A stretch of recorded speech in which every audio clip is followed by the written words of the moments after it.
You let her go because she took medical leave? Seriously, shame on you. Hannah, a loyal and hardworking employee, had followed every step by the book to take a 3-week medical leave. That brief time away ended up costing her the job she truly loved. But the real story? That wasn't going to stay buried for long. The very next day, the CEO uncovered something that would flip everything upside down. This is her story. Hi everyone, welcome to Life Tales. Let's jump in. Hannah Moore was the kind of team member companies dream about. At just 28, she had already spent 3 solid years at Cole & Brooks Financial, and not once had she taken a sick day or missed work.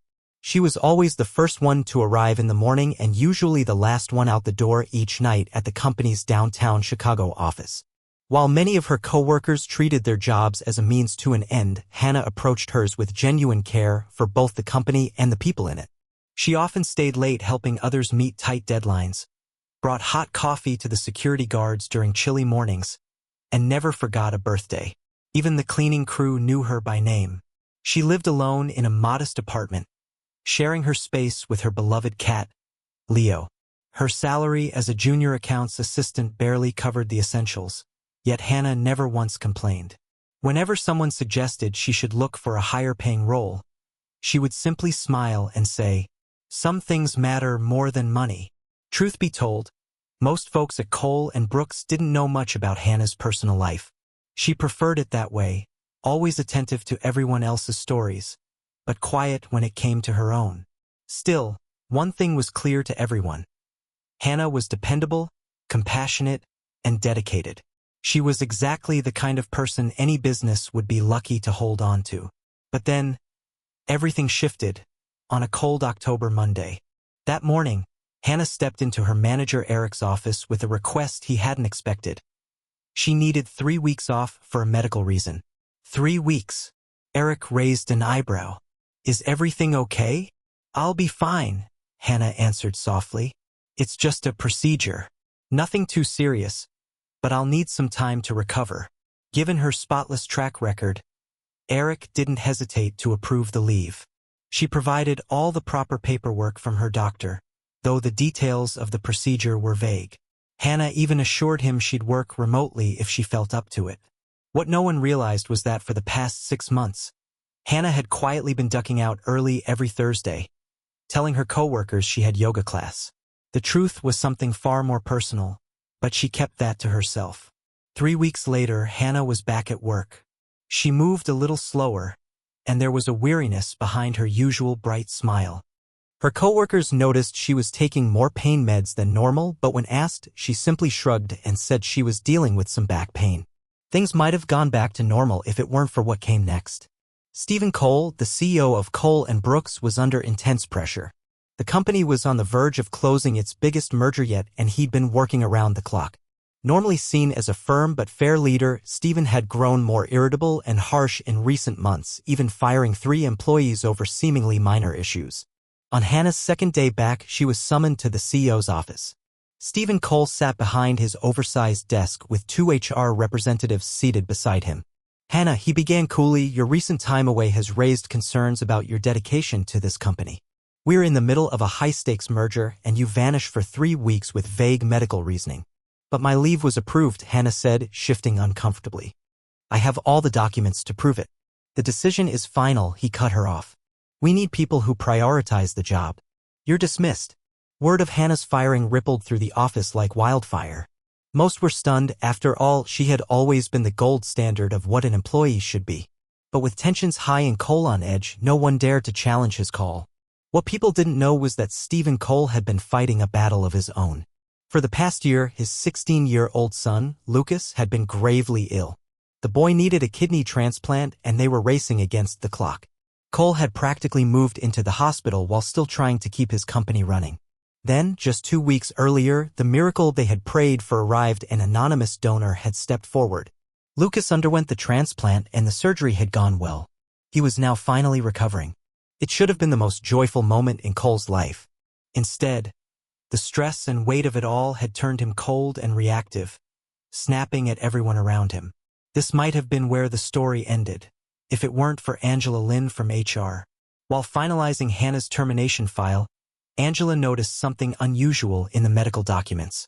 It stirred a memory. Her sister, who worked as a nurse at City Hospital, had recently mentioned an unforgettable story about a mystery donor who'd given a kidney to save a teenage boy. Later that night, over dinner, Angela showed her sister Hannah's paperwork. "Hold on," her sister said, her eyes going wide. "3 weeks ago? That matches the date of the donation. Are you telling me?" Suddenly, the puzzle came together, and the hospital records confirmed what almost no one would have believed. It turned out Hannah's kidney had gone to none other than Lucas Cole, the CEO's own son. She lost her job for taking time off to save the child of the man who fired her. That night, Angela couldn't get a wink of sleep. She knew she had to speak up, but the weight of what that might cost her, especially breaking medical confidentiality, kept her tossing and turning. But then she thought of Hannah. Hadn't she always said some things were worth more than money? By morning, Angela had made up her mind. She walked into Stephen Cole's office, gripping the hospital records with trembling hands. Her voice, though, didn't waver. "Sir," she said as she placed the documents gently on his desk, "there's something you need to see about Hannah Moore." Cole's expression drained of color as he scanned the papers. This can't be real," he muttered. "It's real," Angela replied. "The donor who gave Lucas a second chance, that was Hannah. She never knew who was getting her kidney. And you never realized the woman you let go had saved your son." Cole sank into his chair, stunned. For months, he had watched helplessly as Lucas grew weaker, praying for something, anything, that might save him.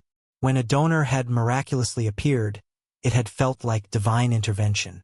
Now he knew the truth. He had fired that very angel for being insufficiently committed. That evening, Cole sat down with his wife and Lucas. Through tear-filled eyes, he told them everything. Lucas, now gaining strength day by day because of Hannah's gift, sat in shock. "Dad," he said softly, "you have to make this right." The following morning, Hannah was at home, seated at her tiny kitchen table with Leo curled up in her lap. She was scrolling through job postings, quietly trying to figure out her next move. She hadn't told her parents about getting fired. They already worried enough about her giving too much of herself to others. When the doorbell rang, she figured it was just another delivery. Instead, there stood Stephen Cole. And he looked nothing like the powerful CEO who had fired her just days ago. His suit was wrinkled, his eyes were red, and the weight of something heavy was written all over his face. "Ms. Moore," he said, his voice raw and uneven, "may I come in?" Hannah hesitated. Her little apartment probably felt worlds apart from what a man like Cole was used to. Still, she nodded and stepped aside to let him in. "I know this might sound strange," he began, awkwardly standing in her living room, "but I need to ask you something. 3 weeks ago, did you donate a kidney at City Hospital?" Color drained from Hannah's face. She had never told anyone at work, not wanting pity or special treatment. "How do you?" "The person who received it," Cole said, his voice breaking, "was my son. Lucas. You saved his life." Hannah sat down slowly, absorbing his words. "Your son? I had no idea. They never tell us who the recipient is." "He's 16, Cole continued, pulling out his phone and showing her a photo of a smiling, healthy-looking teenager. "He was running out of time. We had been waiting for a match for so long. Then, you came through. You were the miracle we needed." Hannah stared at the photo, tears welling in her eyes. "He looks so happy. Is he really okay now?" "Because of you, yes," Cole said, his voice cracking. "And I fired you. I let you go because you took time off to save my son." There was a long pause. "I never knew who the kidney was going to," Hannah finally said. "But that didn't matter. I just knew that somewhere, someone's child needed it." "Why didn't you tell me?" he asked. "Why didn't you say something when I let you go?" She offered a gentle smile. "Would you have believed me?" she asked. "And besides, I didn't do it to keep my job. I did it because it was the right thing to do." Cole sat down across from her, shoulders heavy with regret. "I've been so caught up in this merger, profit margins, deadlines, board meetings, I lost sight of what really matters. I nearly lost my son, and then I punished the person who saved him."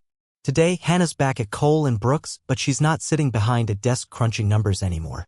She now leads the company's newly created employee welfare department, where her mission is simple: never let compassion go unnoticed again. They even launched a foundation dedicated to supporting organ donors and their medical leave policy. It's now considered one of the most generous in the entire industry. At the heart of the company lobby hangs a polished plaque that reads, "Sometimes the greatest acts of dedication happen outside the office." Right beneath it is a photo of Hannah and Lucas at a charity run, both wearing matching t-shirts with bold letters that say, "Share your spare." Stephen Cole changed too. Every year on the anniversary of Lucas's transplant, he calls the company together, not to talk profits, but purpose. Success isn't just about numbers, he tells them. It's about people. It's about choosing to be human first. As for Hannah, not much has changed. She still lives in her cozy apartment, drives the same old car, and spends her evenings with Leo curled up by her side. When someone asks her why she gave a kidney to a total stranger, her answer is always the same. Because everyone deserves a chance, even the boss's son. If the story touched you, go ahead and hit that like button and subscribe to the channel for more heartwarming stories. Check out the next video on your screen, you won't want to miss it. See you next time.